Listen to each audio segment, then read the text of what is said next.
Before we get started on my very first director's commentary, thank you to everyone who has subscribed to this channel so far. If you're watching this, you're obviously interested enough to see what I have to say about the last video that I made, so please consider subscribing.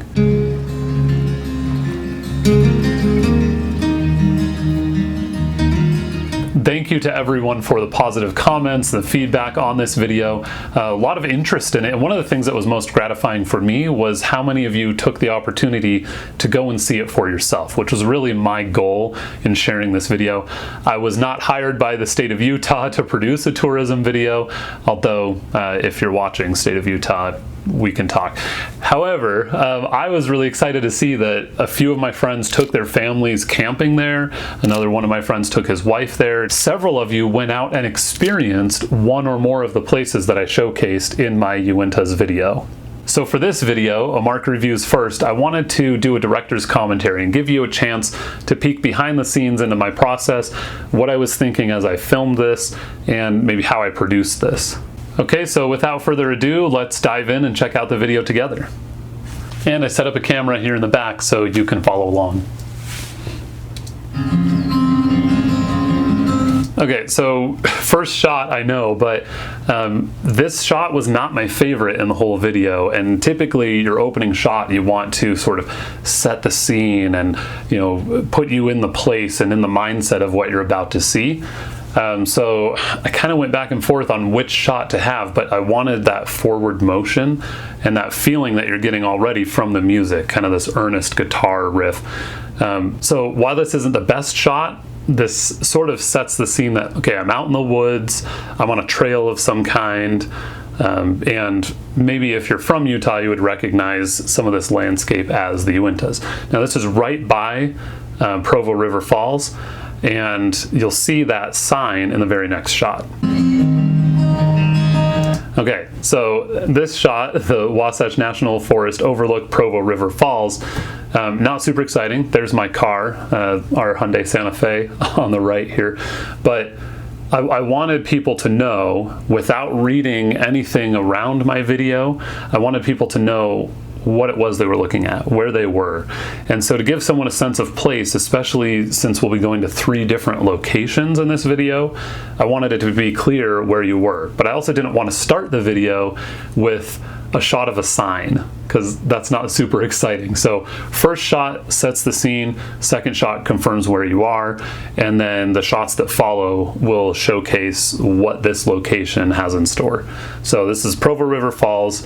If you are interested in visiting it, it is right off the road, like literally over here on the right side of the screen is the road, the Mirror Lake Highway, and then you just pull off into this parking lot. And it's not a very difficult walk down there. I would not call it wheelchair accessible. It's definitely not. There are steps and rocks and roots and things like that, but even young kids can do it. My kids had no problem. Okay, let's keep going. Okay, so I promise I won't stop at every single shot, but this is sort of your overlook. If you just step down from the parking lot and you went to the most accessible, easy to see thing, there's this wall and a railing to protect you, and then Provo River Falls.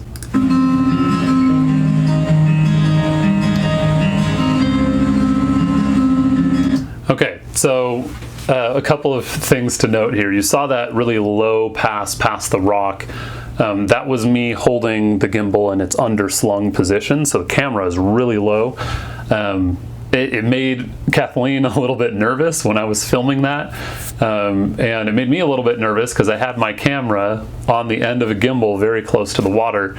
But some of these shots like this one here, it really helps you feel immersed in what you're seeing, because you can't get that shot just by standing there and holding a point and shoot camera, or even holding your camera like this. But when you're down low next to the water and you're moving along with it, you're sort of lost in this world that you are observing.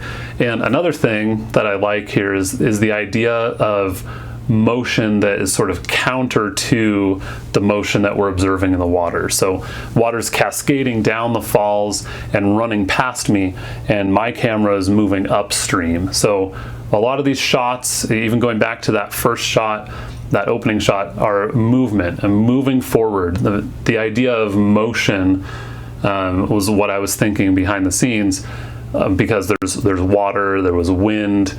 I wanted the camera to sort of complement the music that underlies all of this and help you feel that motion or that movement.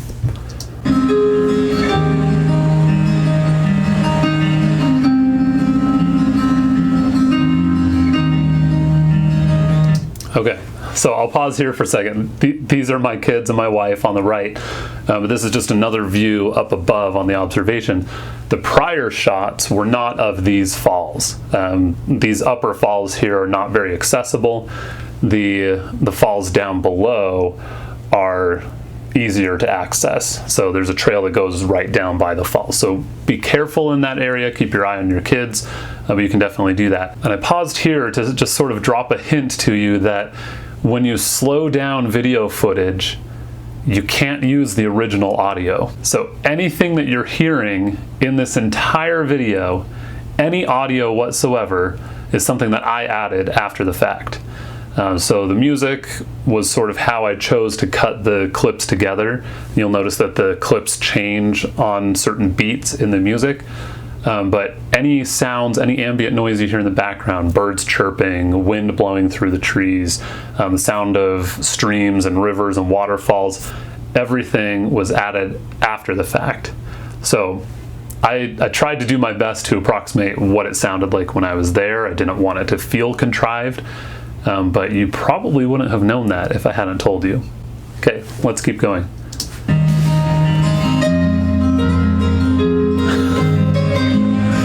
So in that shot, right there, in this clip I was okay, but in a later clip I shot the same thing again, and this water cascading off this rock actually got onto my camera lens.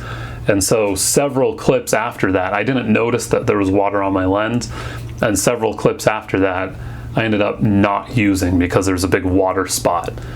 So most of the shots that I got at Provo River Falls were from prior to filming this little part of the falls right here. So again, the gimbal allows you to get really close to the water. Sometimes that's a little too close. Yeah.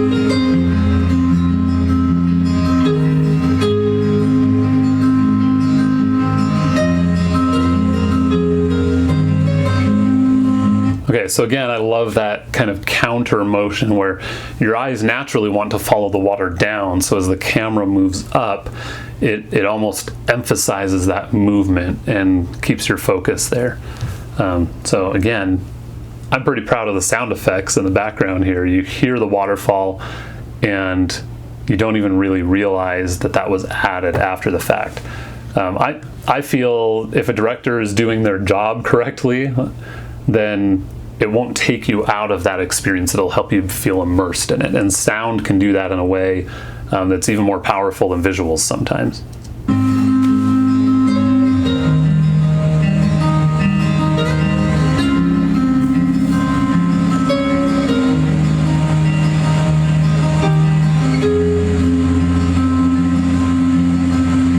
Okay, before we move on to the next clip, this was one of my favorite shots of the whole day.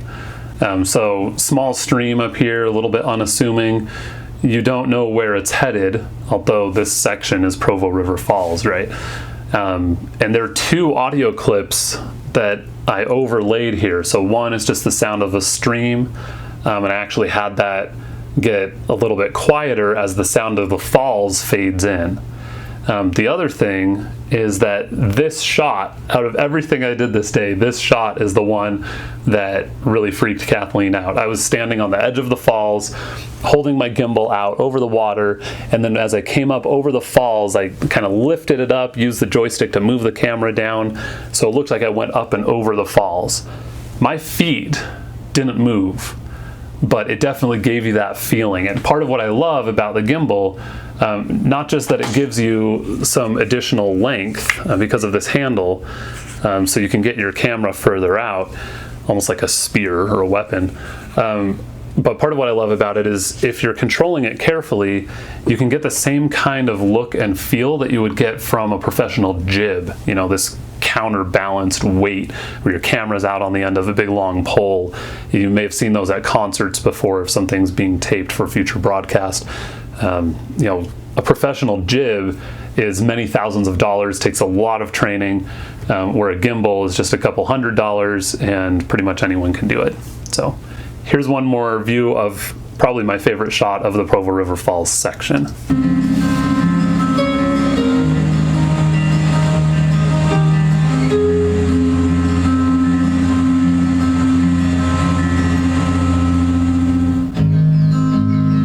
Okay, I don't always like a fade to black, but I wanted it to be very clear as a viewer that we're sort of leaving this place and going to a new place. So that's why I decided to have it fade to black and then just jump into the very next shot.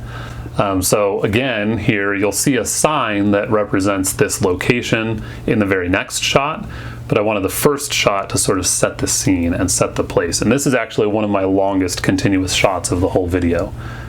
So I'll just jump back a little bit and start that.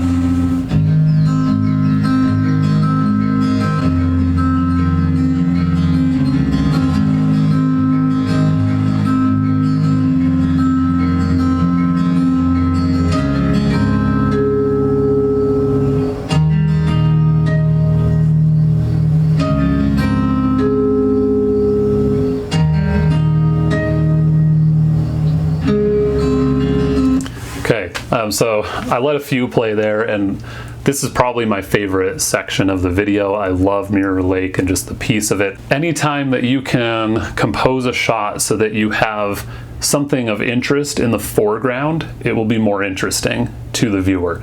That's true of photography, that is true of videography. So I really loved this shot with the boardwalk and then sort of a little bit of the grass, the marshland, and then this log in the foreground. But you'll see that theme come up over and over in this Mirror Lake video, you know, where you would be tempted maybe to just show the water and the mountains behind, but if you can get multiple layers, it's much more visually interesting, and it's how you perceive it when you're there anyway. So I'm gonna go back to this shot where, again, you have some interesting elements in the foreground. So flowers, rock, just sort of allowing you to see the lake be revealed as I lift the camera up on the gimbal. And then notice in these future shots how many things I have in the foreground.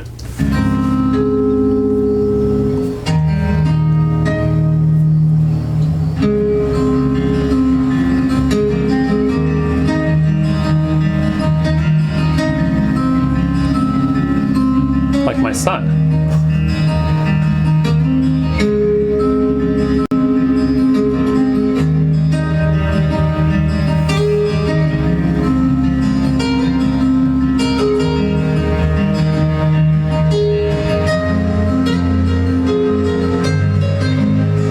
Okay, so I have to pause on this video for a second, on this shot. You can see the water spot here in the front part of the screen, just right in the middle. But I loved this shot so much I decided to keep it in there.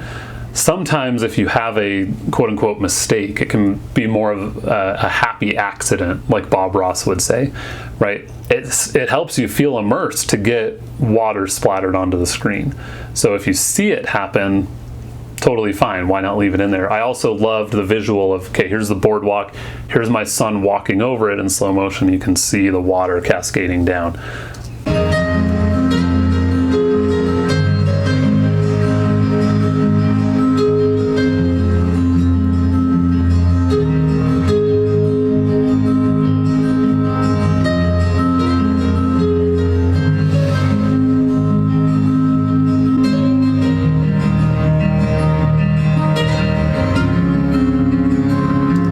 So this is Bald Mountain. This is sort of the dominant geographical feature in this area, so especially around Mirror Lake.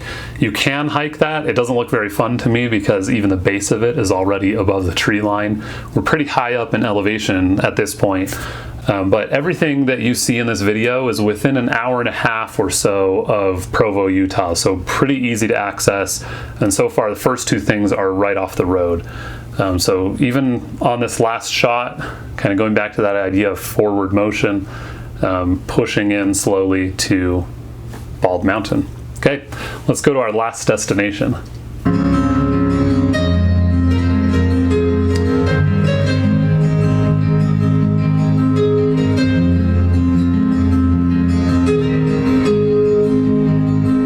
Okay, again, so I set the scene with the first shot. Second scene shows the sign. This is the only sign. This is the only thing indicating that there's anything special about this valley, other than the incredible view. And I first saw this on an Instagram post years ago. Someone posted this just breathtaking valley, and I thought, oh, I have to go there. Where is that? This is down a dirt road, so you actually pull off of the Mirror Lake Highway. You pass Mirror Lake, you're on your way to Evanston, Wyoming, and then there's a small little turnoff for Christmas Meadows, which is really known for a campground that is further down this road. But at this point, we're about 4 miles down a dirt road, and any car can do it, but you'll be happier if you're in a 4-wheel drive car, you know, that has some good clearance, because especially early in the season, this road can be pretty washboardy, lots of rocks and pits and things like that. Called Christmas Meadows, I assume, for this one lone evergreen tree in the middle of the meadow that sort of looks like a Christmas tree. But there's nothing to do here except take in the view. So if you're planning to go there, you know, just bear in mind, if you're driving 2 hours from Provo just to see this, you're going to see this. And it's incredible in person, as beautiful as it is here. It's better in person, but your kids might be bored. You're not on really a nature walk or anything, but there are a few things of interest, but it's just nature.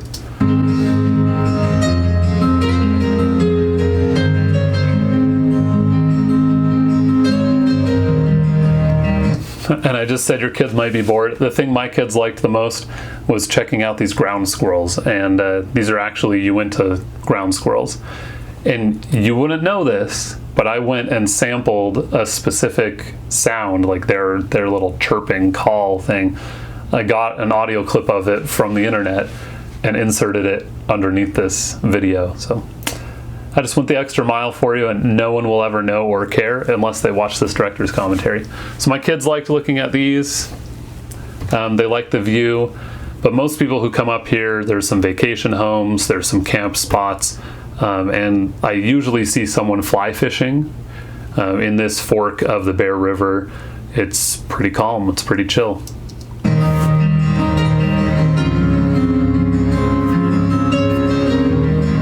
Case in point.